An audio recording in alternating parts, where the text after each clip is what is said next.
का question discuss कर रहे हैं। Planck constant h, speed of light in vacuum c and Newton's gravitational constant capital G are three fundamental constant. Which of the following combination of this has the dimensions of length. ठीक है, ये हमारे पास question है। देखो इसमें हमसे बोला गया है कि जो लेंथ की डायमेंशंस है वो किस किस पर डिपेंड कर रही है। h इसकी पावर a बोल देता हूँ मैं, c इसकी पावर b बोल देता हूँ और यूनिवर्सल ग्रेविटेशनल कॉन्स्टेंट्स, ठीक है, कैपिटल जी इसकी पावर सी बोल देता हूँ। मतलब मुझे A B C find out करना है और वो इस इक्वेशन में ए बी सी में पुट करूँगा तो मेरे पास, ठीक है, फॉर्मूला डेराइव हो जाएगा। अब देखो यहाँ पर क्या कर सकते हैं अपन, इसके लिए सबसे पहले हम बात कर लेंगे किसकी, प्लैंक कांस्टेंट एच की। ठीक है, हम अगर प्लैंक कांस्टेंट एच की बारे में बात कर रहे हैं तो एच की डायमेंशन हमें चाहिए, ठीक है, ताकि हम यहाँ पर रख सकें। तो एच की डायमेंशन अगर हमें चाहिए, ठीक है, तो हमें क्या करना पड़ेगा, यहाँ से एच की डायमेंशंस निकालने के लिए हमें इसका फॉर्मूला पता होना चाहिए। अब देखो हम जानते हैं E equal to H nu होता है, ठीक है, इसको हम E equal to H F भी बोल सकते हैं। एफ यहाँ पर क्या होता है, एच और न्यू फ्रिक्वेंसी होती है। ओके, यहाँ से एच की डायमेंशंस निकालनी है तो ई बाई एफ कर देंगे। ई क्या होती है, एनर्जी, और एनर्जी की डायमेंशन सबको पता होती है m1 l2 t-2, और नहीं भी पता हो तो भी वर्क और एनर्जी सेम होते हैं वर्क एनर्जी थ्योरम से। तो वर्क की डायमेंशन फोर्स इंटू डिस्प्लेसमेंट होती है, फोर्स की पता होती है, उसमें डिस्प्लेसमेंट मल्टीप्लाई कर दोगे तो आपको एनर्जी की डायमेंशन मिल जाएगी जो कि क्या होगी, m1 l2 t-2। फ्रिक्वेंसी जो होता है 1/t, तो मतलब t की पावर -1 भी मैं इसे बोल सकता हूँ।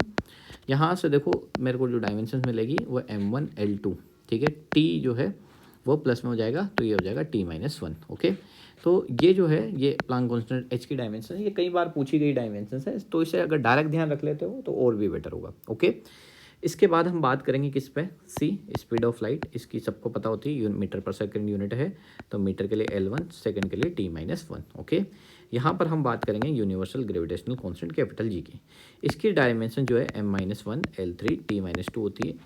ये भी अगर आपको डायरेक्ट ध्यान हो तो बहुत अच्छी बात है, ठीक है, क्योंकि ये भी सबसे ज़्यादा बार यूज़ में आएगी, ठीक है, कैपिटल जी की। या फिर इसको आप डायरेक्ट निकाल भी सकते हो खुद, ठीक है। एक फॉर्मूला होता है small G equal to capital G capital M by R square. Okay, ये क्लास 9th में भी पढ़ा दिया जाता है, 11th में भी वापस यूज़ में आता है, एक्सेलरेशन ड्यू टू ग्रेविटी का फॉर्मूला है। आपके दिमाग में आ रहा होगा कि मैं F equal to G m1 m2 by R square use करूँ सर, तो उससे भी कर सकते हो पर उससे थोड़ा सा लेंदी होगा, इसलिए मैं इसको यूज़ में नहीं लूँगा, ठीक है, क्योंकि अपने को वहाँ पर शॉर्ट वे में यूज़ करना है। तो यहाँ से देखो कैपिटल जी की जो है वो हो जाएगा small G into R square by capital M. तो यहाँ पर स्मॉल जी क्या होता है, मीटर पर सेकंड स्क्वायर, तो m1 t-2 हो जाएगा। ये कितना हो जाएगा, आर स्क्वायर के लिए L2 हो जाएगा, ओके, और m के लिए क्या हो जाएगा m1, ठीक है। तो यहाँ से g की डायमेंशन निकालनी है तो ये हो जाएगा m-1 L3 और t-2। ओके, तो ये हमारे पास क्या होगी, कैपिटल जी की डायमेंशन होगी। अब देखो हमें जी मिल चुकी, सबकी डायमेंशन मिल चुकी है, तो सबकी डायमेंशन हम इक्वेशन नंबर 1 में पुट कर देते हैं।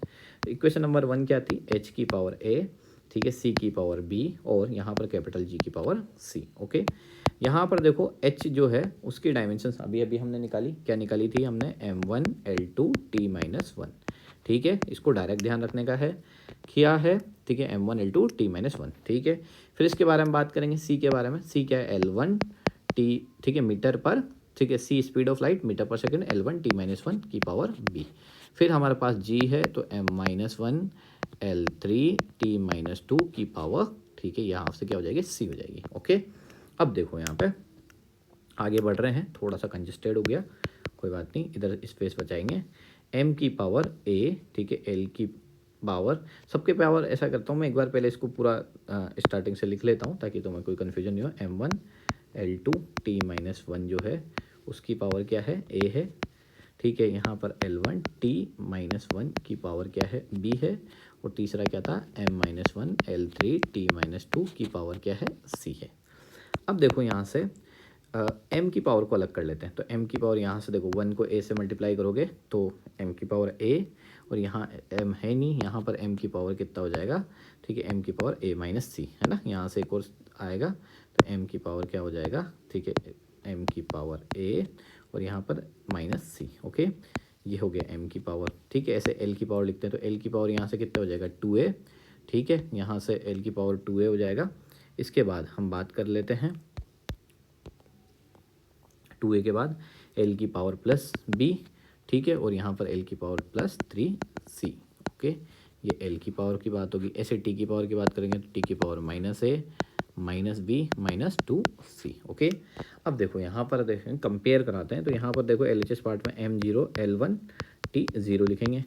यहाँ पर ए माइनस सी आएगी, ठीक है, एल की power 2a plus B plus, ठीक है, 3c आएगा और टी की power minus A minus B minus 2c आएगा।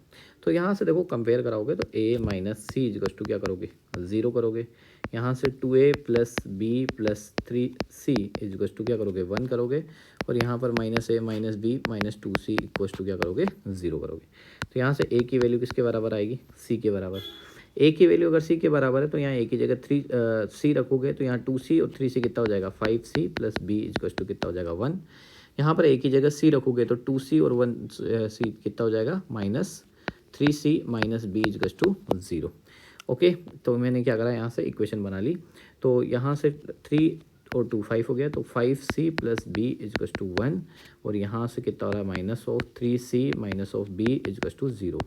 प्लस माइनस कैंसिल आउट हो गए, 5 में से 3c गया तो क्या हो गया, 2c हो गया। 2c इक्वस टू 1, तो c इजकस टू कितना आ गया, 1/2। c इजकस टू 1/2 आ गया तो a की वैल्यू भी 1/2 होगी। क्यों होगी, क्योंकि हमें पता है यहाँ से a किसके इक्वल है, c के इक्वल है। अब यहाँ से क्या करते हैं, b की वैल्यू निकाल लेते हैं। तो ये इक्वेशन काम में ले लेता हूँ मैं लास्ट वाली, ठीक है। माइनस 3c माइनस बी इजकस टू क्या है, 0 है। तो यहाँ पर माइनस 3c की जगह क्या रखूँगा मैं, 1/2। और ये माइनस बी को उधर ट्रांसफर करूँगा तो प्लस बी हो जाएगा। तो b की वैल्यू कितनी होगी, माइनस ऑफ 3/2। मेरे को a b c तीनों की वैल्यू मिल गई है। तो फिर हमारी क्या है, जो हमारी इक्वेशन थी, ठीक है, उसमें हम रख देते हैं द डायमेंशंस ऑफ लेंथ हमसे बोला गया था। तो डायमेंशंस ऑफ लेंथ जो है वो किस किस पर डिपेंड कर रही थी, h की पावर a, c की पावर b और कैपिटल G की पावर c, जो कि हमने स्टार्टिंग में लिखा था। कहाँ पर लिखा था, ये यहाँ पर लिखा था, ठीक है। तो देखो यहाँ पर हम क्या करेंगे, जो हमने वैल्यूज़ निकाली है, ठीक है, वो हम यहाँ पुट करेंगे। क्या क्या वैल्यूज़ आई है हमारे, ठीक है, वो वैल्यूज़ हम रख देते हैं यहाँ पर। क्या क्या वैल्यूज़ है, a की वैल्यू और c की वैल्यू 1/2, b की वैल्यू माइनस 3/2, ठीक है। तो यहाँ 1/2 आएगा, कहाँ पर आएगा 1/2, यहाँ पर 1/2 आएगा। तो यहाँ पर अपन 1/2 रखेंगे, ठीक है। c की वैल्यू भी क्या थी, 1/2 थी। और b की वैल्यू जो थी वो a और c की वैल्यू ये है, b की वैल्यू 3/2 है, ठीक है। तो यहाँ से हम इसको हटा देते हैं, ओके। तो b की वैल्यू यहाँ पर कितनी है, माइनस 3/2।